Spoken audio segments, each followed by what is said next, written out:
आपने कभी किसी ऐसे संत के बारे में सुना है जिसके बारे में कहा जाता है कि उनके ट्रेन में चढ़ते ही बंद इंजन चल पड़ा था? एक ऐसे संत जिनके जीवन से जुड़ी कई घटनाएं आज भी लोगों के बीच चमत्कार के रूप में सुनाई जाती हैं। नमस्कार दोस्तों, स्वागत है आपका भक्ति रत्न में। आज की इस आध्यात्मिक यात्रा में हम जानेंगे नीम करोरी बाबा के जीवन की ऐसी ही अद्भुत कहानी, उनके बचपन से लेकर उनकी कठोर साधना, तलैया वाले बाबा के रूप में प्रसिद्ध होने की घटना, ट्रेन वाली प्रसिद्ध कथा और फिर कैंची धाम की स्थापना तक। तो आइए बिना देर किए शुरू करते हैं नीम करोरी बाबा की यह दिव्य यात्रा। सबसे पहले उनके आरंभिक जीवन और वैराग्य के बारे में जान लेते हैं। नीम करोरी बाबा का जन्म लगभग 1900 ईस्वी में उत्तर प्रदेश के फिरोजाबाद जिले के अकबरपुर गांव में हुआ माना जाता है। उनके पिता का नाम दुर्गादास शर्मा और माता का नाम कौशल्या देवी शर्मा बताया जाता है। बचपन में उनका नाम लक्ष्मी नारायण शर्मा रखा गया था। बचपन से ही उनका मन आध्यात्मिक साधना और हनुमान जी की भक्ति में अधिक लगता था। वे राम नाम के जप में लीन रहते थे। जब वे लगभग 8 वर्ष के हुए तब उनकी माता का निधन हो गया। इसके बाद उनकी भक्ति और भी गहरी होती चली गई। कम उम्र में ही उनका विवाह कर दिया गया, लेकिन सांसारिक जीवन की अपेक्षा उनका मन आध्यात्मिक मार्ग की ओर अधिक आकर्षित था। अब जानते हैं घर से विदाई और उनकी कठोर साधना। कहा जाता है कि लगभग 13 वर्ष की आयु में उन्होंने अपना घर छोड़ दिया और गुजरात के राजकोट पहुंच गए। वहां एक आश्रम में उन्हें लक्ष्मण दास नाम मिला। उन्होंने कठोर तपस्या और साधना का मार्ग अपनाया और अपना अधिकांश समय ध्यान, भक्ति और आत्म साधना में बिताने लगे। उनके जीवन का यह दौर उनके वैराग्य और आध्यात्मिक शक्ति की खोज से जुड़ा हुआ माना जाता है। आइए अब सुनते हैं तलैया वाले बाबा की कथा। राजकोट के बाद बाबा बवनिया गांव में पहुंचे। वहां उन्होंने हनुमान जी की भक्ति में एक मूर्ति बनाई। उनसे जुड़ी एक प्रसिद्ध कथा के अनुसार वे एक गहरे तालाब में रहकर तपस्या किया करते थे। उनकी साधना की चर्चा धीरे धीरे आसपास के क्षेत्रों में फैलने लगी। लोग अपनी परेशानियां और मनोकामनाएं लेकर उनके पास आने लगे। तालाब में तपस्या करने के कारण ही वे लोगों के बीच तलैया वाले बाबा के नाम से प्रसिद्ध हो गए। ट्रेन की प्रसिद्ध लीला।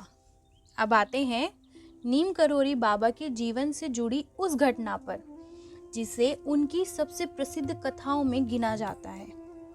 कहा जाता है कि एक बार बाबा ट्रेन में यात्रा कर रहे थे। उनके पास टिकट नहीं था, इसीलिए टिकट परीक्षक ने उन्हें नीम करोरी गांव के पास ट्रेन से उतार दिया। बाबा बिना किसी विरोध के पास ही एक पेड़ के नीचे जाकर बैठ गए। लेकिन कुछ ही देर बाद ट्रेन का इंजन अचानक चलना बंद हो गया। अधिकारियों ने इंजन को चलाने की बहुत कोशिश की, लेकिन वह आगे नहीं बढ़ा। इंजीनियर भी समस्या का समाधान नहीं कर पाए। आखिरकार स्थानीय लोगों ने रेलवे अधिकारियों से कहा कि बाबा से क्षमा मांगकर उन्हें ट्रेन में वापस बिठाया जाए।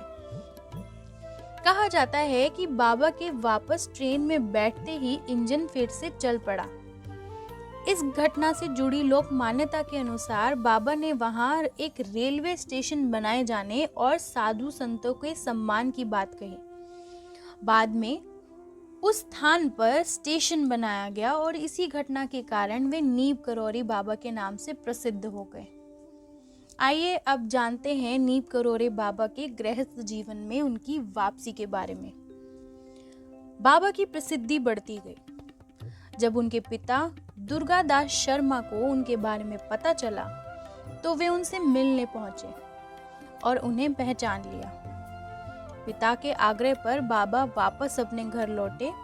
उनकी पत्नी रमाबाई ने भी उनका स्वागत किया।